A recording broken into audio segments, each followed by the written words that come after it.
Hello, everybody. Welcome to the Buckeye Weekly podcast. I am Tony Gerdeman here, as always, with Tom Orr. Tom, hey, man, how's it going? Just going to answer that by letting the listeners know that right before we hit record, you and I were just looking at each other on Zoom and just shaking our heads. Just Mm. shake your head, It's, deep sigh. That's how I am. How are you? I suspect much the same. I suspect as people are listening to this and just hitting play, everybody's just collectively like shaking their heads at what is going on in the world of Big Ten football. Tom, we're recording this on Wednesday. We're going to record on Tuesday, but it's like, well, you know what? Let's just hold out. Maybe, there are some possibilities of something happening on Wednesday. Doesn't look like that's going to happen. But so we were decided to record today, which is now the 4-week anniversary of the Big Ten canceling the season. So here we are, 28 days later, basically, uh, waiting, still waiting to see if maybe we can have football in the fall in October. And don't I what I don't like this post November thing being considered the fall, even though yes, technically there are like 3 weeks of post November fall, but um, I consider that winter. And for the purposes of this show, from here on out, we will consider that winter football. You know, Tom, an hour of this show could just be us shaking our heads and both just going back and forth. Just, I know, man, I know,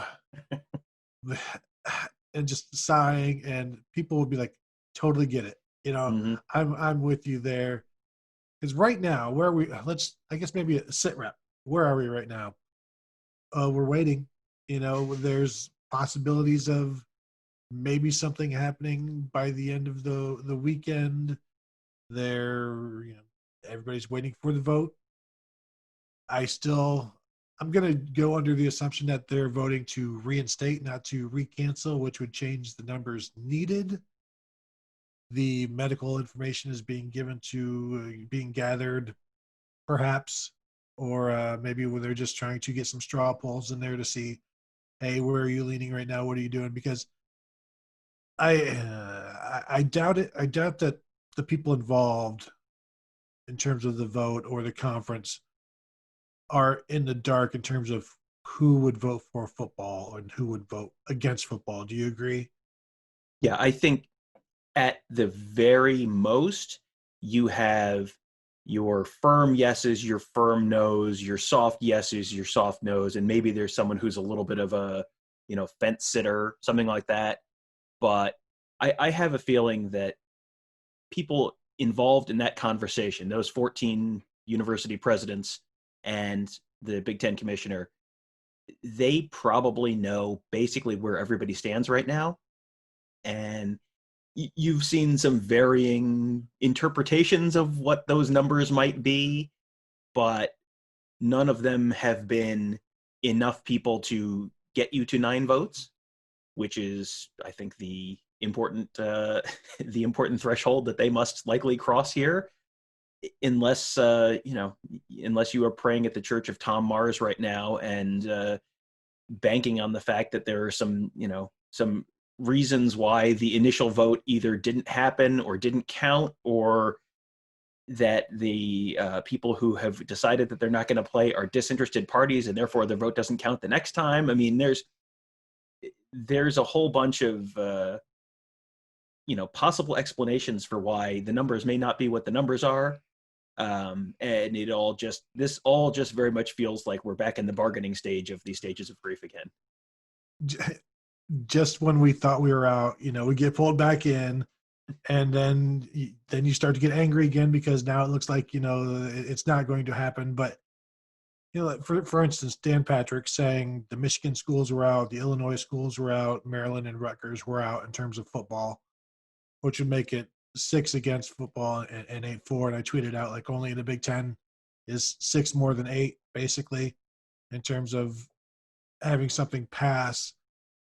I we don't know if that's accurate. There's Clay Hall came out and said Big Ten is 2 votes short in terms of getting football, so that would put that at 7 yays and 7 nays. basically, or 7 yays, and we're just waiting for two more of the fence sitters, perhaps. And you know, I day by day, I fluctuate, and it's maddening. Like, yeah, I think yesterday I felt decent. 2 days before that, I felt really good. Then between those 2 days, I felt like no, and then now I'm back down to this is going to be a December January thing, and no nobody is going to be happy about that at Ohio State. No, I think that everyone at Ohio State is going to be extremely not happy about that if things play out that way. Because you have if they're playing in December or January, you're not going to have Sean Wade, is what it sounds like. You're not going to have maybe Justin Fields. You're not going to have maybe Wyatt Davis. I mean, you've got a bunch of guys who are potentially moving on at that point. And then you have this team that number one in the nation in SP Plus coming into the season. The schedule was set up there for them to have a really remarkable season, play some really top-notch talent, but have the talent to beat those teams. The once in a lifetime kind of motivation that this team came in with. If you're waiting until December, a lot of that stuff is no longer there, because if you don't have Justin Fields, this is a very different looking team. If you don't have Sean Wade, this is a very different looking team. I mean, you don't have Wyatt Davis, this is a very different looking team. And there are other guys who may opt not to play. It is, in a lot of ways, it's October or bust for Ohio State. And there are a whole lot of Big Ten teams for whom playing in November is functionally the same as playing in October. Like, as far as Maryland is concerned, or Michigan State this year, or Rutgers, is this going to materially impact Rutgers' national championship hopes? Probably not. I think they're going to be holding very steady at 0.0, whether they start in November or October. So what does Rutgers care? What does Maryland care? I mean, go through those schools: Illinois, Nebraska, Maryland, Rutgers. Purdue is, supposedly one of the potential swing votes. They're playing without Rondale Moore this year. You think Purdue's got big national championship aspirations? Probably not. And so the only one among that group that's even, in the most charitable interpretation, a national championship contender is Michigan, and that the decision made by the University of Michigan does not seem as if it is being motivated by on-field concerns. Put it that way. Yeah, I apologize. I've got some dogs barking because a FedEx man has dropped off a package. Bumpuses. My poor turkey. The idea that Purdue's and Illinois, all of these schools are okay playing in January is accurate, because you figure every season for them is kind of like playing in January, because it has nothing to do with the national title. Their season runs concurrently with the actual season that Ohio State and Clemson and Alabama and Oklahoma and other schools like that are playing. Illinois and Northwestern and even Michigan, they're just playing along, doing their own thing. Even though they're playing in the same season, there are vast differences, because they're not involved in the Final Four or even vying for it. It's kind of like some movies, when you've got chase scenes, car chase scenes. They put you in that car, and you're driving, you're flying all through these cities and stuff, and you're doing all of these crazy stunts. And then Illinois and Purdue or whatever, they are like the scenes from Toonsis, the driving cat, where it's so obviously fake in the background, and clearly that is a fake cat driving. Where, yes, they're both scenes involving driving the car, but one is clearly not as equipped as the other.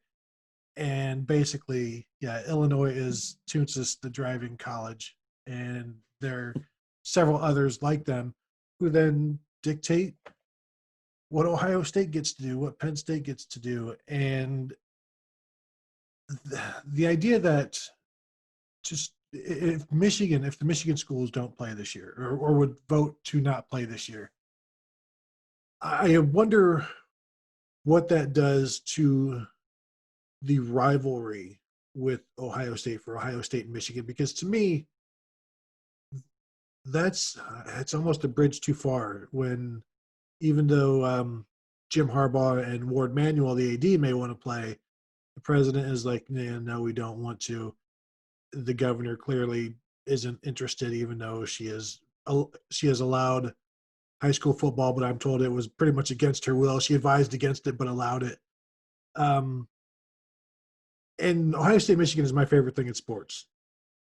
But for the University of Michigan to stand in the way of the season happening, if the reports from like Dan Patrick and others are true, this feels like I don't want to say it's irreparable. I think it's a significant slap in the face to the rivalry.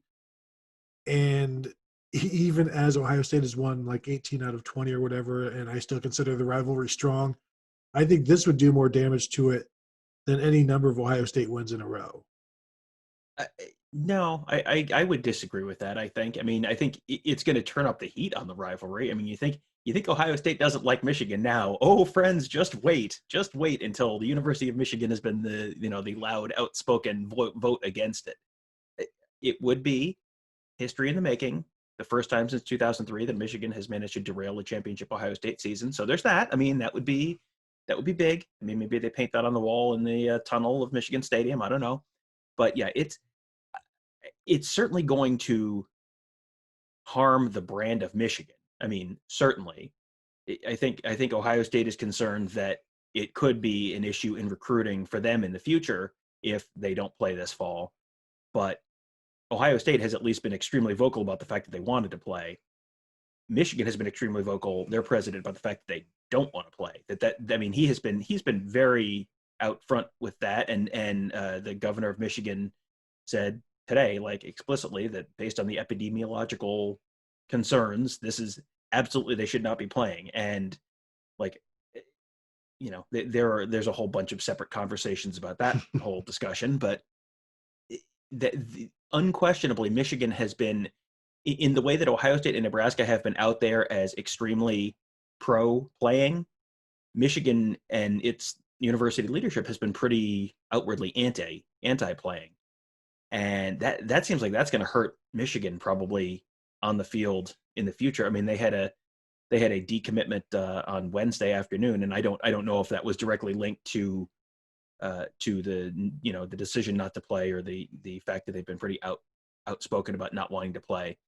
But that's the kind of thing that will be a pretty big net negative for them, I think, in on and off the field for probably quite a while if they really do not play. And the interesting thing here is you talked about the 6 or 7 who don't want to play right now. There has been the idea put forward that, well, why don't the ones who don't want to play just not play, and the ones who do want to play? I think there's a decent case to be made that the people who don't want to play know that if everyone else plays and then they are the only ones who don't play, then you really have a branding issue and a problem. I mean, then you really are giving yourself the SMU death penalty in terms of recruiting. If Penn State and Ohio State are playing and Michigan isn't, like, Notre Dame's playing, Michigan isn't, okay, have fun recruiting against the rest of the Midwest for the next 5 to 10 years, as people just say, well, I mean, they didn't even want to play. So there is the Big Ten has for decades been, all for one and one for all and standing strong all together. Now it's split right down the middle. And if they're going the same direction, it's kind of against the will of half of the league.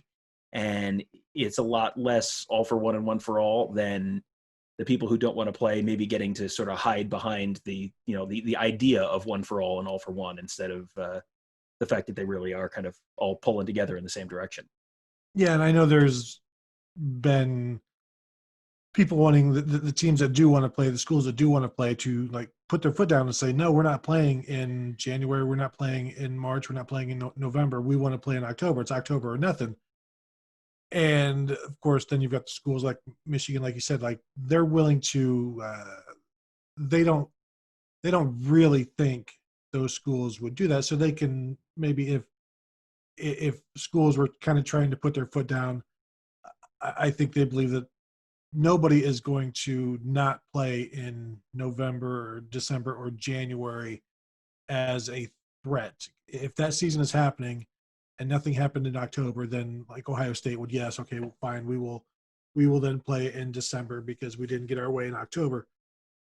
But if it's like 7-7, why not let the 7 that want to play in October? The other 7 can have their own season in January, whatever, and just do it that way. And then you get double the TV. Now, it's not double the TV revenue, but you get some extra, well, maybe not even extra, but you get some TV revenue in the winter as well. And because if things are so split up right now, make everybody happy. Give everybody what they want. Let the teams that want to play now play. Let everybody else who doesn't, you don't have to. You can stay until after November when it'll be safe. That's when it will be safe, as we all know, because it's totally dangerous now. So even though it's happening, kids are on campus and checks are being cashed. So if you don't want to play, don't. I mean, it would be easier, I think, to only have to deal with like 7 or 8 teams, 7 teams in the winter than all 14. Am I wrong? So Yeah. let the 7 teams that want to play now play in their home stadiums, and then deal with the 7 other schools that didn't want to be part of the fall. Do that. And I think, and I obviously do not think this will ever happen, because how much movement this would require from the Big Ten, and we've seen how much they move right now, which is they don't. So, but if the Big Ten were to say, yeah, okay, if you want to pick which one you want to play in, how many of those teams that were so set on playing in the winter would then move to October because they don't want to be left out of the actual season? Like you're saying, if everybody's going to be left out, then I'm okay with it. Michigan's okay with it. But Ohio State, Penn State, Nebraska, Wisconsin are playing in October, and you've got like Michigan, Michigan State, and Purdue or whatever looking. They're like, yeah, we should probably go that way. And it would be great to see the hypocrites then, who it was too dangerous just 3 days ago, but now that you've had this option and other teams are doing it, now it's apparently safe enough, or the lure of fall football is worth putting your players' lives in danger. Well, it's not safe right now for football players to be playing, but it's safe for college students to be on campus. It's safe for hundreds or 1,000 college students at some of these schools to contract COVID and not have serious side effects. So it's okay, they can stay. But, the threshold for is it safe to play football is, if 2 people test positive, that it's simply not safe because there's so many side effects and complications. Like, well, one or the other. Like, you can pick one of those, and you can stay, take your position there and be consistent with it. If you can't have football players on campus because if they contract it, they have serious side effects, okay, then you can't have students on campus. If you can't have, if it's okay for students to be on campus, football players do not face additional side effects from this. It's either an issue or it's not. And I think you have seen in a lot of schools, whether it's high schools or elementary schools or colleges, that there have not been huge outbreaks. You have not seen whole states have to shut down high school football this fall. It's been okay. We're a couple weeks into high school football in Ohio, and teams were scrimmaging before that, and teams have been, I have watched offensive linemen be right up in the faces of defensive linemen at the line of scrimmage every single play, and you have not had these huge outbreaks. And these are not teams that are testing a lot. These are not teams that are testing 3 times a week. These are not teams that have access to the 5-minute rapid tests, an hour before the game to make sure that everyone's really, really, truly COVID negative. There are all these places doing it with relatively few issues, with a lot less resource than the Big Ten has. So it's just, I think what has been difficult in this process, there's a couple things that have made this difficult. And one is the people who are speaking either on or off the record, sort of behind the scenes to sources, and those people are not necessarily at the level that this decision is being made at. So you're getting a lot of sort of hopeful, like, well, this is sort of what I'm hearing, but the people who normally know what's going on don't necessarily know what's going on. And the other thing is, I have spent the last month trying to apply logic to this issue. And like, well, if they think this is true, then obviously this must also be true. And I think what we have found, friends, is that logic has nothing to do with the current situation in the Big Ten. Nothing. And I was talking with people about this and then applying that to other things that were going on, and using logic about a possible October start. This is like last week, and of course nothing came from it. And then you talk to more people and it's like, well, this is this, we hope this is what, you know that we hope there was going to be a vote. We hope there was going to be this. We hope that, like, man, hope ain't got nothing to do with it. I know everybody's trying to keep hope alive and trying to will this thing to happen, and you don't want to give up. And uh, but when you're trying to shed light on a situation, this has been the most,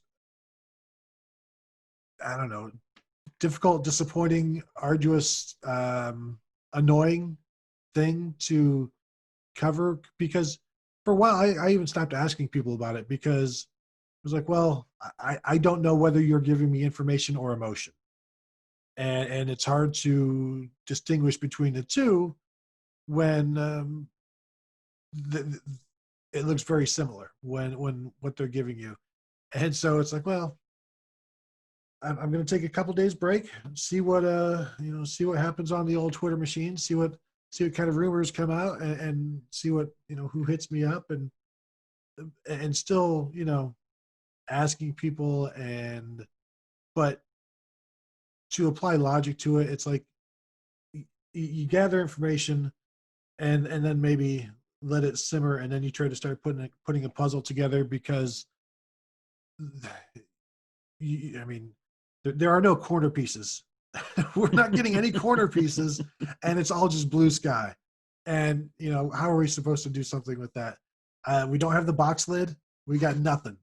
We just got the brown bottom box, and we got it from the garage sale. We don't even know what it is. Hopefully the pieces are all there. It said it was a 6,000 piece puzzle, but it looks like there's about 40 pieces in there. I don't know if everything's in there. And then we've got to, try to put this all together. But we do get information. We do hear stuff. We can't talk about everything we hear. No. We try to share as much as we can, try to put things in a direction that gives you guys either hope or despair. Tom, I don't know if we have any more hope right now. Well, I think that we have been, in general, talking to people who I think have been optimistic and hopeful, because you have to be hopeful. And they if you were involved in a college football program, you need to keep guys focused. You need to keep guys hopeful. You need to have people working towards a goal, and all of that. And that's an important part of this. And I think that in general, I think people thought that sanity would prevail, and that this would all sort of work itself out, and that people would look at, hey, the SEC and the ACC and the Big 12 and the Sun Belt and CUSA, like all of these conferences are still playing, and it seems like it's going okay. So maybe they can keep, the Big Ten can keep playing too.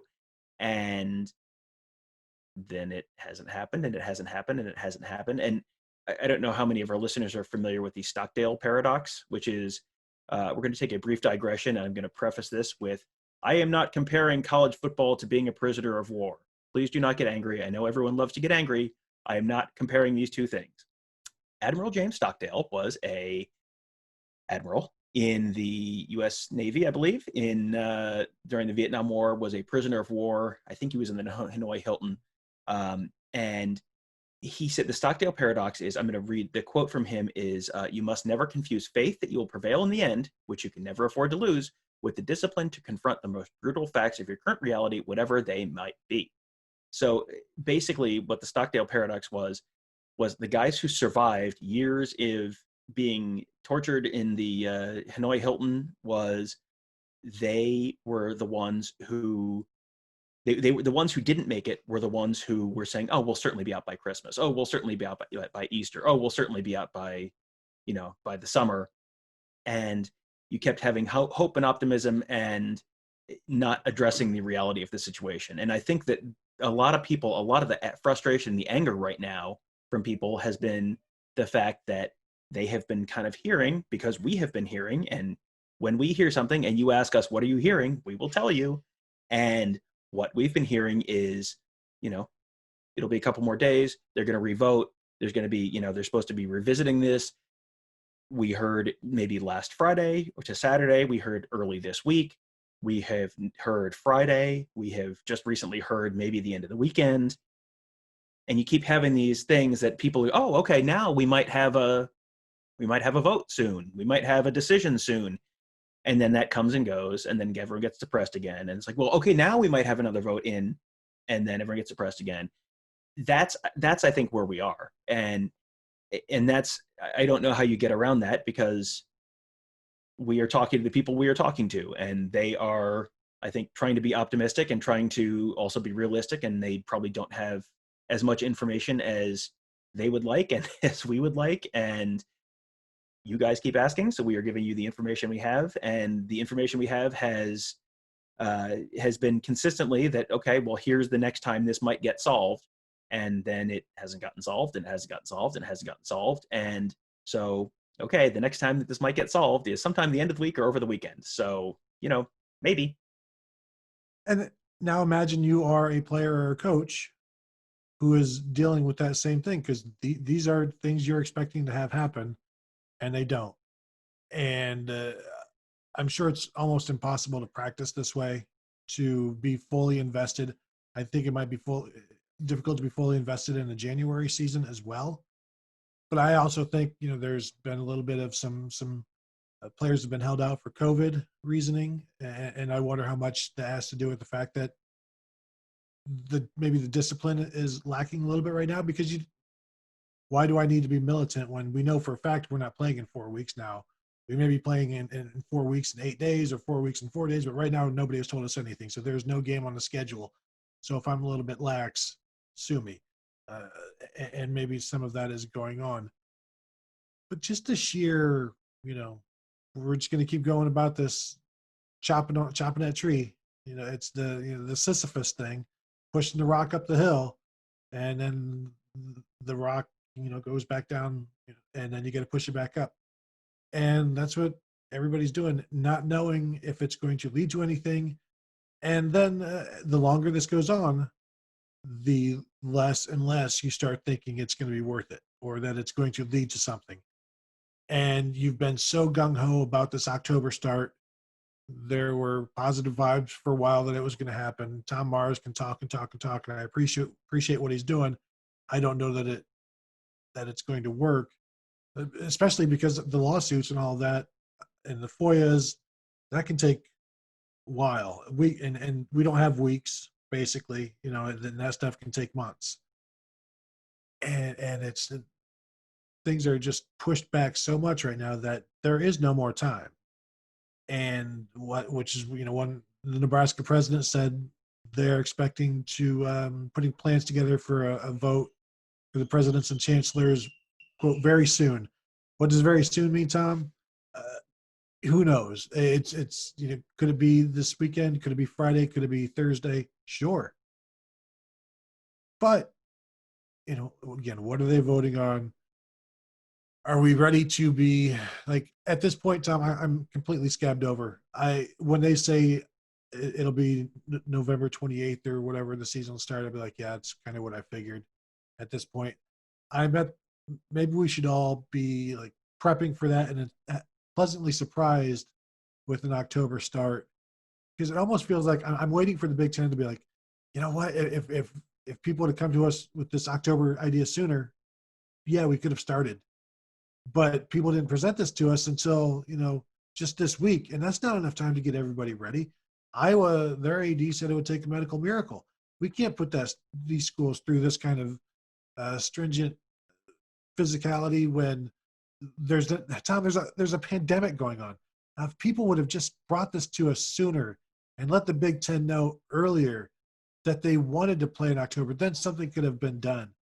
But the people just didn't come to the conference early enough to let them know that they wanted to play football in the fall. How was the Big Ten supposed to know that football programs wanted to play football? Why did they call? Did anybody try showing up at the building? Did anybody knock? Did anybody send a letter? Did anybody email? Come on, this is 2020. Reach out. Did you hear that? That was the sound of our whole audience going from bargaining back to anger. That's what that was right there. That was what that was. So just in case you're wondering what that sound was. Yeah, it's just mind blowing that this is something that is not new. This has been going on since March, that everything has been shut down. And, they got to August and it was like, oh, we just started talking about the possibility of a spring season and sort of a plan B. Like we just started talking about that in like August. Like, what were you doing all year? And then they cancel in August. And, they had the option. And I think if you go back and listen to our show, the day they canceled it, I think we both said, we don't know if you can play safely or not. But if there's not an issue right now, there's no reason to cancel. You just kick the can a month and see where you are in a month. Well, here we are a month later, and it sure seems like everyone else can play okay. So maybe it would have been smarter to just do that.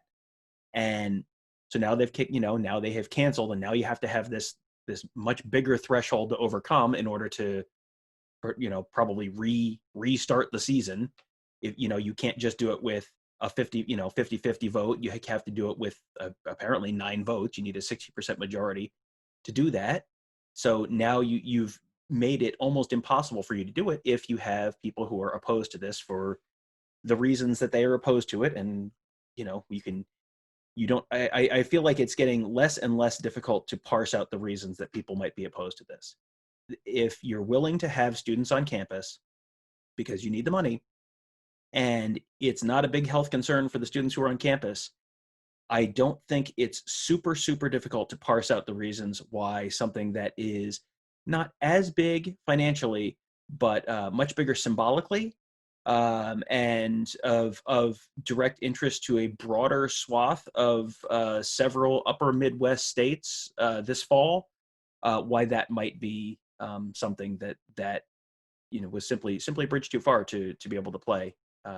Even if it is safe to have students on campus. That's and it continues to be absolutely mind-boggling to me that there's this disconnect in reality between these different conferences where they're Power 5 leagues.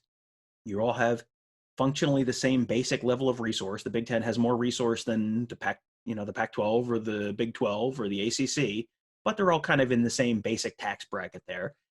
And it's completely infeasible for the Big 12 or the Big 10 and the Pac-12 to play. And it's, the Big 12 and the ACC and the SEC, sure, absolutely, they can play. And you're seeing certain games get canceled, and then the people on Twitter who can't wait to tell you why this isn't going to work have want to rush out there and tell you. And it's like, well, the Baylor Louisiana Tech game got canceled. Well, do you know why the Baylor Louisiana Tech game got canceled? Because everyone from Louisiana Tech had to leave their bubble of football and go home because there was a freaking hurricane. So guess what? Then they came back and they all had COVID. When you're in, it was not a problem when they were in their little bubble at in the football facility. So yeah, and again, this is a huge issue, and there's so many concerns about the potential medical fallout when it's football players, but the students, like, yeah, I mean, they'll be fine. What are you worried about? They're young, they'll be fine. So students are a renewable resource. Yeah, exactly.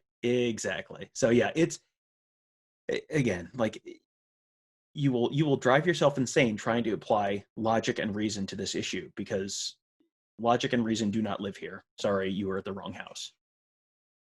They moved out about a month ago. The LSU announced they're going to have like 25,000 fans in the stands this year. So at least that's what they're planning. We'll see if that holds up. Tom, I feel like the show is going to end the way it started, with us just like shaking our heads in quiet solitude, because at this point, I don't know. Our next show, if we're just going to wait until we hear something, because it's going to be the same show over and over again. And I almost feel like it has been. There are new things to complain about, but overall, we're still complaining about the Big Ten and their lack of communication, action, logic, all of it. And it's frustrating. And like when people start talking about Ohio State needs to leave the Big Ten or whatever, I think several teams could go ahead and try once the TV deals are, once this current deal is over, if there's something that can be done when more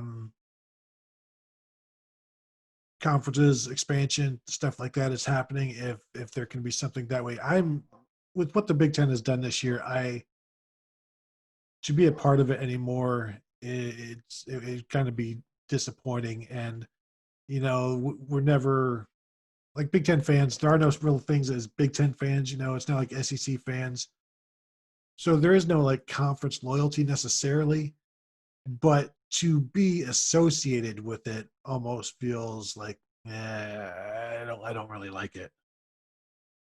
It's living in a neighborhood where you've got some neighbors who are kind of dinguses, and people who are just like, why are these idiots setting off fireworks at? I was gonna say fireworks. I had those same neighbors growing up. They were great neighbors as kids. Less great neighbors, I bet, as adults. Yes. Why are these people setting off fireworks at 11:30 at night on a Tuesday in October? What are you doing, friends? What are we doing here? Yeah, this is not a neighborhood that Ohio State is going to move out of. There are a bunch of reasons why that's true. And I know that that's been a very popular thing on Twitter. Like, well, nuts to them, we'll just leave. Well, okay, that's not going to happen. You've got the grant of rights issue where the Ohio State has signed over their media rights.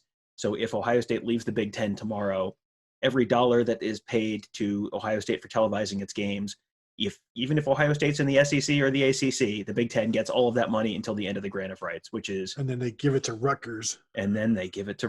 Yes.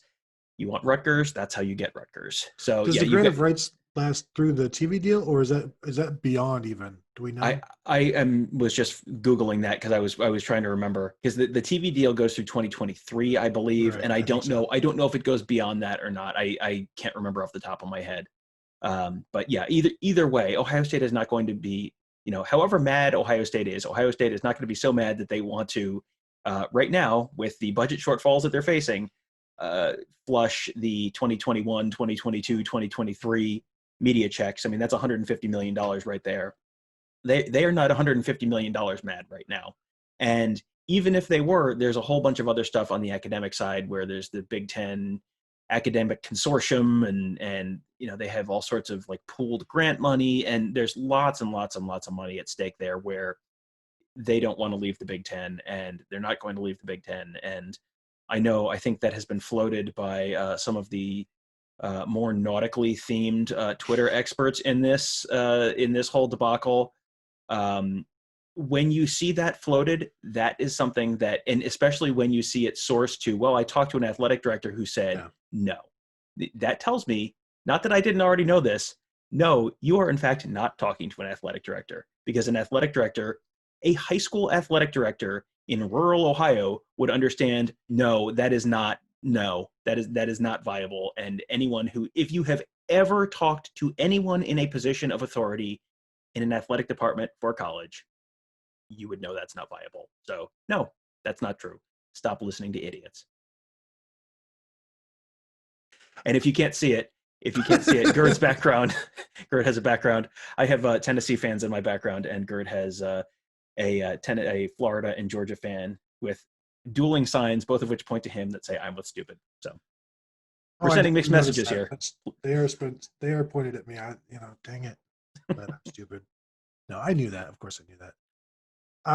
Tom, I'm spent. I don't know about you. Yeah, I mean, and there is a certain amount of this that is probably every bit as frustrating to us as it is to you, because we're here. The whole point of what we do is, hey, we're here to get you information that you were interested in learning about and reading about and listening to, and provide you that information. And we are doing our very best on this, and we are hearing all sorts of information, and a whole bunch of it has not turned out to be accurate, even from people who it normally is accurate from. Well, and I can tell you, like, people within the university are reaching out, like, have you heard anything? And so that tells you, like, the back and forth is basically just question marks, like, and then I heard this, well, I don't know about that. And then You're trying to compare what you hear. You're just comparing notes with people who you're like, but you should know. And and that's just another damning thing about the way the Big Ten has handled all of this. And I don't know if it will ever be found out.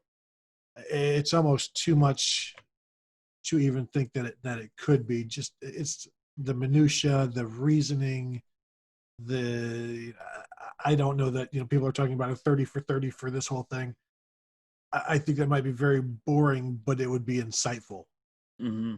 Well, and if you could actually get people to talk on the record, which no, I mean, based on how voluminous the Big Ten has been with its responses so far, I'm not sure that would be a you're going to have a lot of just B-roll of tumbleweeds just blowing through the screen. Like, we talked to the Big Ten for a response, and yes, this 30 for 30 would have to be on Quibi. Yeah. What happens first? Quibi goes out of business, or the Big Ten kicks off football season? I'm going to say Big Ten will kick off the football season because I think Quibi has at least another 6 months. That's optimistic on one or both fronts. bigger financial debacle, Quibi or the Big Ten 2020 football season. Yes. Anything else, Tom? I figure what everything we've said is at least timely at this time. And well, I haven't checked Twitter in the last half hour or so. Crap. So that's true. Neither have I. We're probably talking about. We should have been talking about the start of on October 10th because, yes, I'm sure that has been announced while we were doing this. Although I would like to think I would have gotten a text or something from somebody like, "Hey, exclamation points" or something like that if there was any kind of good news. And I don't see that on my phone, so I think we're gonna go ahead and wrap it up. Tom, you got anything left that you want to say as cleanly as possible? No, I think we're good. No. Maybe we can talk about the 368 team big NCAA basketball tournament next time if we have no football news. One quick thing: how is that any different than it is now? If basically everybody is in the tournament if you win your conference tournament. You know what I'm saying? Do you want me to explain how it's different? Yes. The conference tournaments, the TV revenue goes to the conferences. The NCAA tournament, the TV revenue goes to the NCAA. Amateur athletics. Thank you for coming to my TED Talk. All right. Well, there you have it, folks. Amateurism. You got to love it. As the college football Big Ten players are used like pawns, basically. Who knows why? who's to say? And maybe eventually, once this COVID thing is over in December, they can get back on the field. If they don't somehow get on the field before then, even though we know, Tom, football right now is not safe. It is not possible. Nobody is playing it. And frankly, why are we even talking about it? It's just crazy. And now we'll end the show the way we started it. Just gonna shake my head. Shaking our heads. So we'll have another show. I mean, soon-ish. We've been very, very reliably recording on a Tuesday, Thursday schedule, and obviously I texted you yesterday and said, well, if we think maybe there's going to be news on Wednesday, we should wait till Wednesday. And we averaged our 2 shows. We take the Tuesday, Thursday model, made it Wednesday. Yeah. So yeah, we'll have to figure this out because having another show where you and I just look at each other and sigh, aspiratedly is probably not going to be super fantastic audio, but yeah, we'll figure something out. Maybe we just do a show about like The Simpsons or something and just completely just a little brain break. Yes, because our brains are broken at this point and they do need to be fixed. So thank you all for listening. Thank you all for watching. I apologize for that we couldn't be more upbeat for you. I still think it's a pretty energetic show for 2 people just sitting in chairs. So think about that. Thank you all for listening. Take care of each other. Check out BuckeyeScoop.com. If you don't like this podcast, we've got plenty of others that you could possibly maybe like. Tom, you've got the Morning Scoop. How's things going there? That's my very upbeat podcast. I'm sure we're going to have lots of exciting, upbeat information there. Yeah, it's been. I had Bill Green on there 2 days ago, and he was, explaining why, if you look at the situation logically, there's a lot of reason to be optimistic. And I mean, and and then that's you all true. laughed. It's all true, and yet here we are. But one of the things he said on there was he talks to a Big Ten coach, head coach, pretty regularly. I mean, every week, 10 days. And he said that Big Ten head coach said to him, what are you hearing on this? Like, again, this goes back to what we said. The people who normally know don't know. They are in the dark, and we're all just kind of looking at each other, going, I mean, if you apply logic here, and then we all laugh. It's great. Exactly. It's And great. it is fun. And I have nothing else to say, Tom. I just want to go. I'm done. I can't even finish the show. Thank you all for listening again. Check out the rest of the shows on the Buckeye Scoop Network. There are approximately 12. That's a guess, but I think it might be pretty accurate. And once football starts, there's who knows? Maybe we'll up it to 20. Who even knows? Um, but I just let's just end the show now, Tom. I think now's a good time. We're gonna call it right now. Can we end it now? -30. Exactly. All right, everybody. Have a good one. We'll see you later.